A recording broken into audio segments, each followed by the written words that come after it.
The last time I saw you, we were in Costa Rica together, and you were like on the end of a really hard breakup of a woman that you loved deeply. And I know how you love. I can tell that you've been through deep relationships, but you were like, I really like this girl. And I remember you telling me, you're like, I think I messed up. I let something go that I really loved. And what I want to do in this conversation, because we could go into entrepreneurship, liberate, all the things that you're doing. And you guys should check out our other episode that we did together. And if you guys love this, we can even go into more entrepreneurial stuff, because if you're into health and these types of topics, him and I could jam forever. But I do know women right now, they're looking at you and you are what we would call the divine masculine. And Craig said something that kind of shook me a little bit. And I'm wondering if you felt this on this journey, being an entrepreneur, being a man that's trying to grow and evolve. Because he said, man, it would be really hard to be single. I think he was referring to empowered women. And I was like, what? You feel like it would be hard for you to find an empowered woman? Do you know how many empowered women feel like it's hard to find an empowered man? I'm like, and I imagine, did you ever feel that too? Am I going to find this type of woman when you were single? Am I going to find this type of woman? And what were you searching for? Because you are a divine masculine. We want to hear from you. Welcome to the Danette May Show, where you'll receive profound breakthroughs, courage to break old patterns, and live into your soul's purpose. Each week, I will bring you epic guests and live coaching to remind you of your power. You have the ability to achieve extraordinary things, and the time to start is now. Did you ever feel like it was hard to find your match? Oh, man. This is a big question. And you don't have to be humble. No, just no. speak it. One, I thank you. I love you and I appreciate you. It's the truth. Thank you for seeing me and for... Doesn't mean you don't have your fair But faults. the beauty of that piece is, in order for, I believe, men to step into their divinity, we need women. Yeah. And I still remember the first time we met, like you saw something in me. And I remembered you even poking and bringing it out and inviting it forward. And so that type of a quality is what makes men. It's like it's what brings out that part in them. Whoa, this is so good. And I want to call that forward because I feel like I don't believe women realize how much power they have. Like everything, I was talking to some of my brothers about this, like almost everything that men do is to get the woman. We get in shape. Why? For the woman. We want to make money. Why? So we can provide. We want to build skills. Why? So we can be talented, so we can show our peacocking. Like whatever it is, there's so much that we do for love and for women. And so to be brought forward and called forward, called out, put a loving mirror up to, empowered, seen, these expressions wake up a part of the divine masculine that I believe we need in order to break through to that next level. And all of my initiations have been with women. I've had 3 big heartbreaks in the last, I would say, 5 years. And each prepared me for the next wave of initiation into what you can call divine, whatever it is, like just me being more embodied. That's what I like to call it. I just feel more embodied in my expression and my authenticity and who I am. And each one was a beautiful mirror for where I was. So I don't think I ever had this, will I ever find my match? I do believe I had a lot of beliefs about what I was worthy of and whether I would find love again. And that happened each time. With each relationship ending, I had a version of that, like, oh my God, this is the best I can have. And then that spurred a deep level of the inner work to love myself. And then on the other side of that, I would meet somebody who was a match for where I was in that moment. And then that relationship lasted as long as it did. And then when that would end, the same fears, like, oh my God, this is the best I've ever had. Can it get better? And in those moments, I believe is the moment to love self, to choose self, to come back home to self. And this most recent relationship transition with Natalie, who we ended up getting back together, but the moments that we broke up was so hard for me because I had done so much of my work to meet her. Like I remembered writing a giant visualization list, a letter. I did a full moon manifestation ritual with a friend of mine.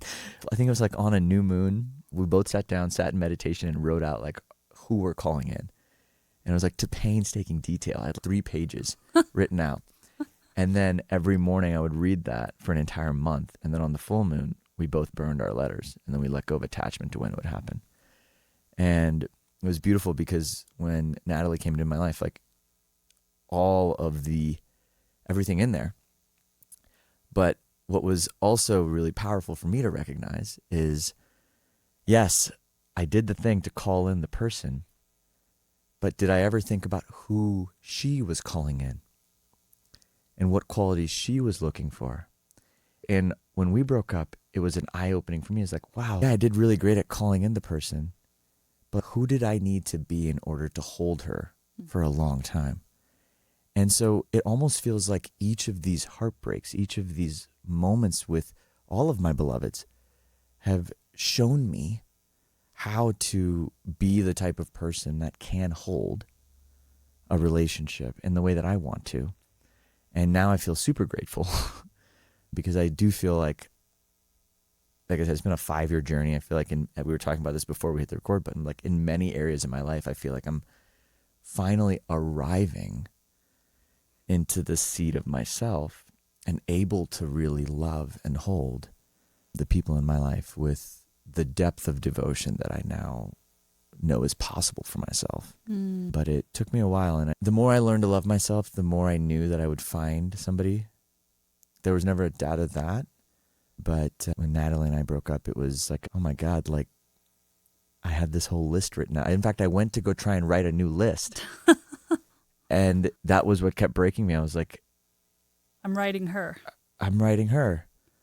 But I had parts and avoidant tendencies and sabotaging beliefs and all of these patterns that show up in relationship that I didn't know I had. And as much of the inner work as I do, I was blinded to my own ego. And it took us separating and breaking and her drawing a hard, beautiful boundary for that to happen. And it was the most profound initiation into me now being who I be. You said something that I don't hear a lot of men talking about, and I feel like I need you to speak to these women because you said, and I've believed this to my core, but I haven't heard a lot of men say this, is really men do everything for women. And it really is this woman who can see beyond this exterior, this mask that we have to hold as men, and goes and calls us forward. So I want you to speak to that a little bit more because I also believe women don't understand their power. And my biggest mission is, it's obviously fragments of myself, of the younger version of myself being raised with all brothers and the religion I was, that I'm finding myself in this reclamation of just screaming it from the rooftops, like, rise up, women, because we actually hold the codes. And we are way more powerful than we even give ourselves credit. Like, honestly, we think this is a very masculine world and everything's run. It's because we've forgotten that it's actually us that has the power, not to diminish men by no means. Like, I do think men are infinitely powerful and I cannot walk this path without them. But what is it in that woman? What are those personality traits? What is that thing that pulls that man higher and forward? Oh, man. Sight is one of them. Like being able to see the man's potential and the skill of being able to lovingly nurture it into form. There's a way that you could either criticize or you can elevate. You can criticize or inspire. There's a way you can criticize or lovingly flirt.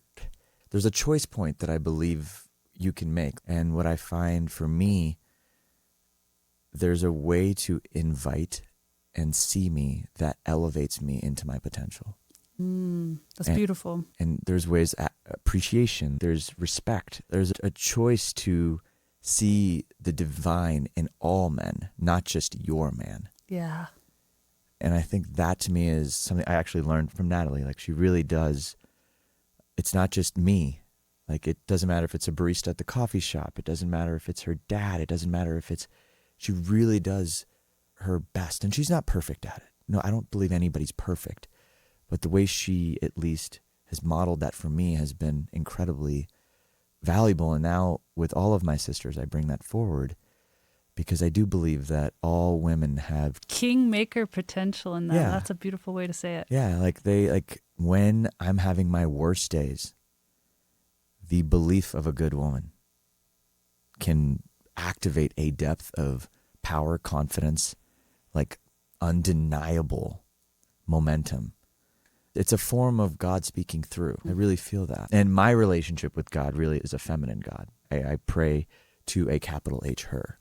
I've felt that in the last few years of just the divine intelligence of love being a feminine quality. So when I can feel that nurture, that grace, that presence come through a woman, it touches me particularly in a way that I have found to be incredibly uplifting. So sight is one, appreciation, and the ability to speak to the greatness in me.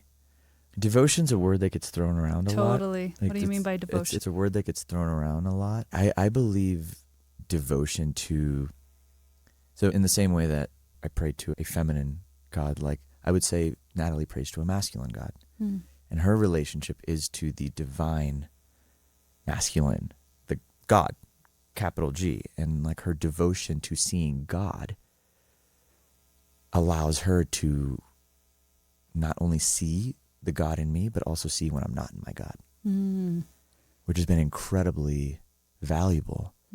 And as we've built trust, when she calls me out, when she calls me forward, I now see it as, okay, like she's speaking. And when I get triggered, I know that she's speaking to a part of me that I don't want to look at.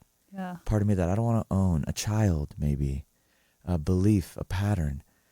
But the more I've come to do my work, the more I start to see the feminine as a mirror. You're the most honest mirror that exists. Yeah. It's like when I'm showing up fully, it's usually very harmonious. Yeah.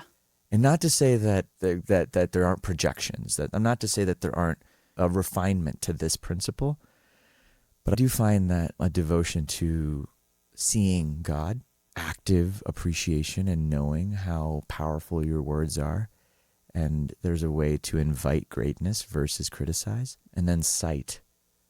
Like you're an oracle. You have intuition that men don't. Yeah. In fact, I would say Natalie's 6 months ahead of me most of the time. It's taken me a while to come to understand that. Yeah. But there's a depth of sight. And the more you claim that and own that and speak from that space of knowing and trust in that, which I think is speaking to the women, like your inner work, like to trust that intuition, the one that I think society is told to suppress, to not trust, the wisdom in your body. There's a lot there. But the more you trust that and the more you bring it forward, the more I can feel it. Yeah.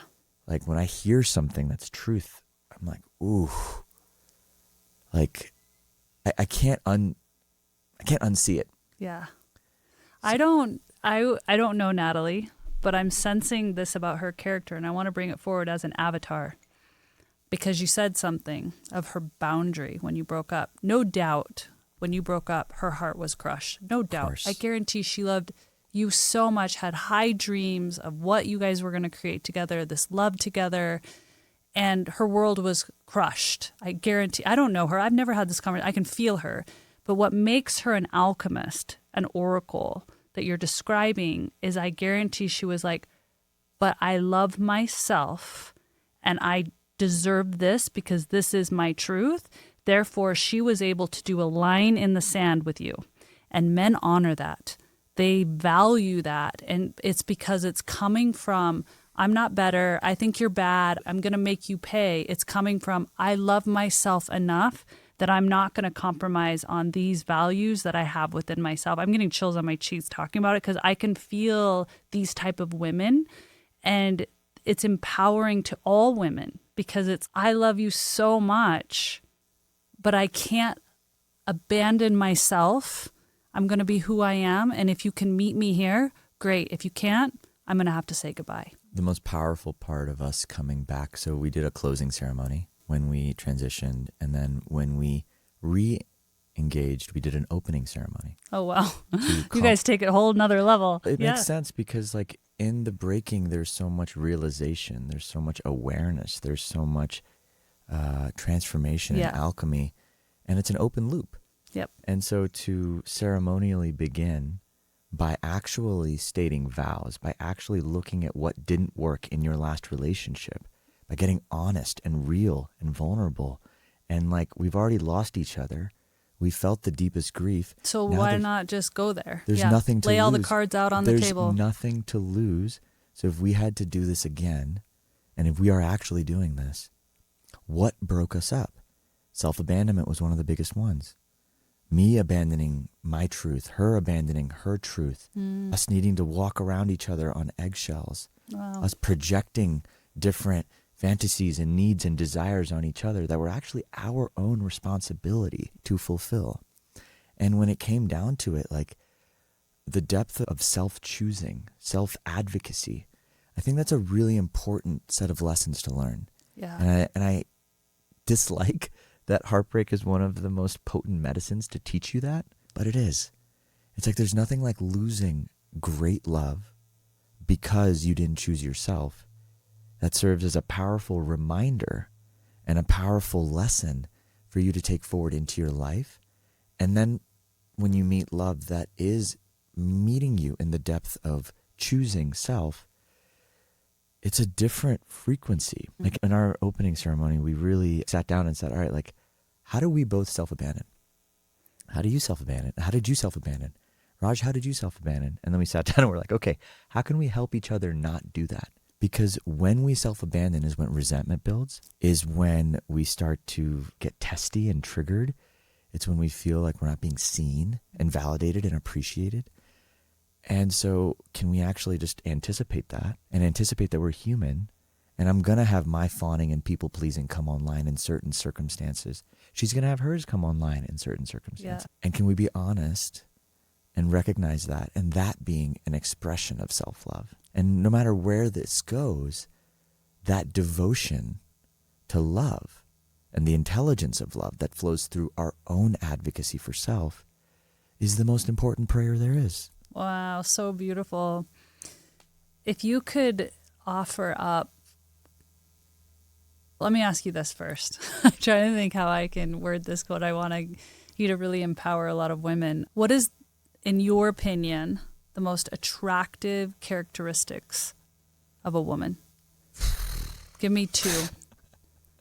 Characteristics. Obviously, I didn't say traits or physical feature. No. I think it's beautiful that when you're inviting me to speak on these things. I think I don't usually talk about this stuff. Of course you don't. Yeah, but I'm like, let's go there. So it's really sweet, and I love you as a sister. So I'm like, I appreciate this. This is a beautiful just conversation already. Okay, so your question was characteristics. Yeah, what are the top characteristics that you feel really draw men to a woman? And you can just speak to yourself. Like for me, depth. There's like a depth of truth and prayer and soul that I feel myself drawn to. There's an ancient wisdom that I'm personally attracted to. Yeah. And that comes through a woman who is devoted to herself, devoted to self-inquiry, devoted to prayer, devoted to looking at her parts and her patterns and her triggers. A woman who's been humbled by life, by love, by the masculine. There's a quality that I can just feel when I'm around women that have been humbled and as a result have depth. Yeah. Women who have a relationship to death, whether it's have lost somebody, have seen dying, have experienced elements of that. So for me personally, that's a characteristic that I'm drawn to. Radiance, like there's an inner light. I also like really a brightness that I'm a sparkle that you can feel. I can feel like there's a way she moves, or it's like a way that she sings, or it's a way that and every woman has it. This is the beautiful thing. In her own way. In her own way. It's just the divine feminine expressing through her. And that is a quality that I really have learned to appreciate. Yeah. And it's something worth appreciating. Yeah. Here's the deal. I know this is an unusual conversation because you're probably used to talking about entrepreneurship or mindset growth or go after the thing and what are those hacks and blah, blah, blah. But you need to understand, and I'm going to reflect this back, that you are an embodiment of what a lot of women want. That you do through doing the work that you do and taking care of yourself and being an entrepreneur and being a passionate man to go after things that he's interested in and to hustle in a career that doesn't make sense to a lot of other people, but he's just committed to his truth, is very much what women are desiring. So you embody these characteristics. So they want to hear from you. You don't recognize probably, or maybe you do, the power of your message to women because they're deeply wanting to know, what does a man like you think about, desire, what helps him elevate, what makes him tick, why is he drawn to certain women and not other women, so that they can also rise up and own their power. So my final question to you. So thank you for letting me hit you where you're not used to me. I want to add one more in that I think a really important piece is being an invitation. I think a lot of women are walking around with like a big go away sign. Really? Energetically. Okay. So whether in their posture, in their openness, in their like there's like an availability that I feel attracted to. It's not just that the man penetrates in and asks you to dance. It's no, there's actually an invitation that I sense before I come in and make the invitation. It's an energy. It's an energy. And I think that there's, and Natalie, I know I've been talking about her a lot, but like she really, when we first started dating, like I could feel her invitation. Yeah. And it was playful. And I was like, oh, I want to play with you. I want to do this. Do you want to do this? Yeah. It came from that energetic. Yeah. And I think that to me is a quality that also is the feminine. Playful. I think most people believe that it's like the masculine, like charging forward and taking what he wants. And sure, there is an element of decisiveness, of penetration. Yeah. That's there.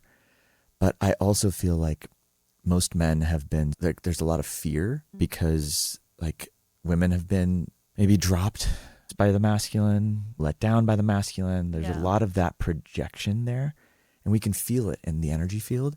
And so when I am around a woman that like is more open and available, like it's felt and it's experienced, and I'm like, oh, there's something different here. I can't quite sense what it is, but there's something different.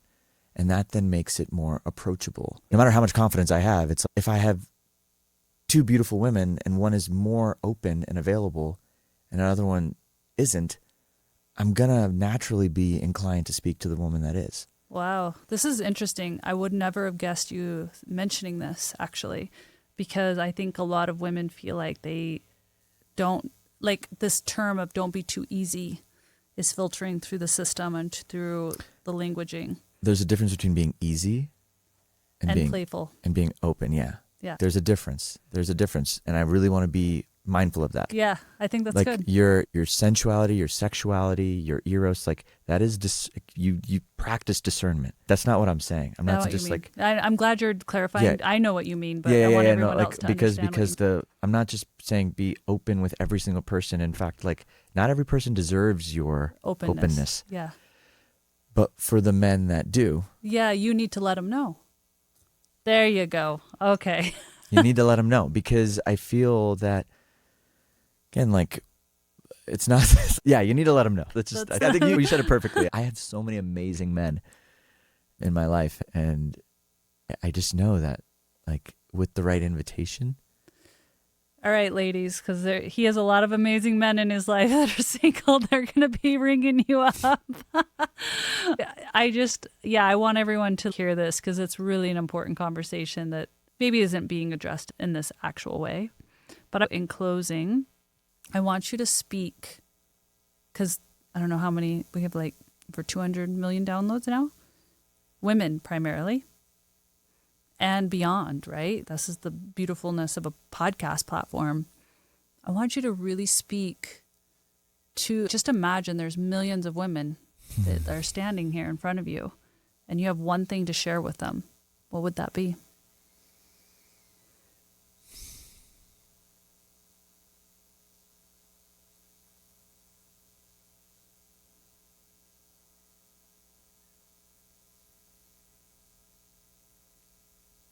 Trust yourself. I think that's what I would really say. Trust yourself. Trust yourself more than anything. Like, you have such deep wisdom in your body.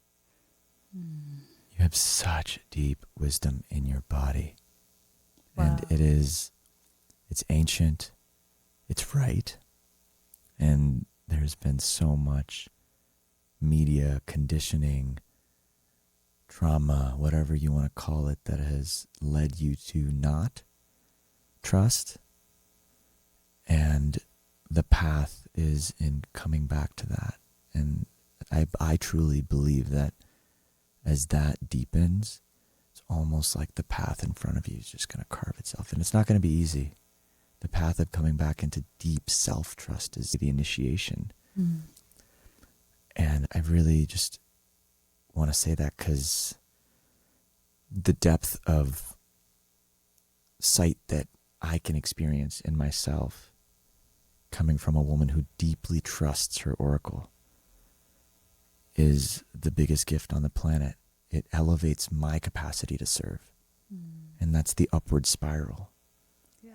And we need each other. Like, there are a lot of good men, even if they're just like not your romantic partner. There are safe men who are doing this work and just even practicing self-trust with just your masculine friends, saying what's true, inviting in deeper levels of intimacy. This is how we practice and we support one another in coming back into deeper harmony as a masculine and feminine species. So good. Yeah. Trust yourself. I knew this message needed to be delivered by you. So thank you so much for having this with us today. And thank you for being here on the show. I love it. Thank you. Thank you. I love all of you guys so much. And I just want to say, trust yourself and let's rise. Let's go. It's time. And sending all my love. Thank you, Raj. And until next time. Until next time.